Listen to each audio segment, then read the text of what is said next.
Hello, hello mga kabunita, another home improvement series. And this is an Alice unit na pinapakita po namin ngayon. Gagawin po namin yan ng gate and fence and roofing.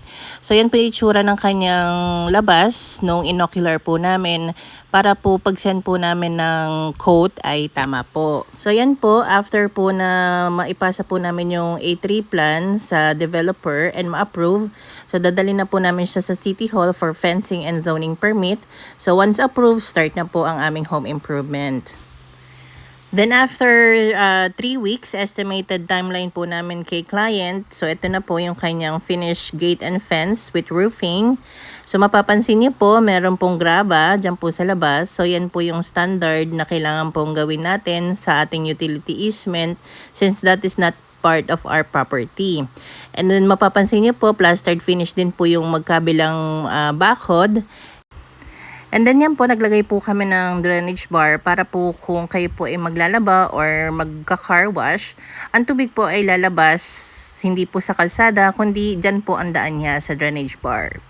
And then yan po, meron pong service entrance based on the approved A3 plan. So doon po yung service entrance or service gate ng napili nilang gate scheme or gate design. And then, ayan po, as requested po ng aming client, nagpalagay po siya ng pathwalk. So, yan, nagpalagay din po siya ng pebbles. So, pebbles po yan, di lang grava. And then, meron siyang lights. So, dito naman po, ito po yung sinasabi ko pong roofing sa inyo. So, nagpalagay po si client ng insulation board. And at the same time, mapapansin nyo, hindi po siya sagat dun sa poste ng bakod.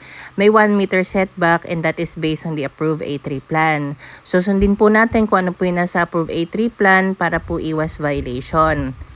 Alright, so dito naman po tayo sa kanyang gate scheme. So, ito po yung napiling gate scheme ng aming client and I think this is gate scheme number 7 for Alice. And mapapansin nyo po, meron po siyang haspe or wood design, yung color paint. So, pwede naman po kayong mamili kung anong gusto nyong paint.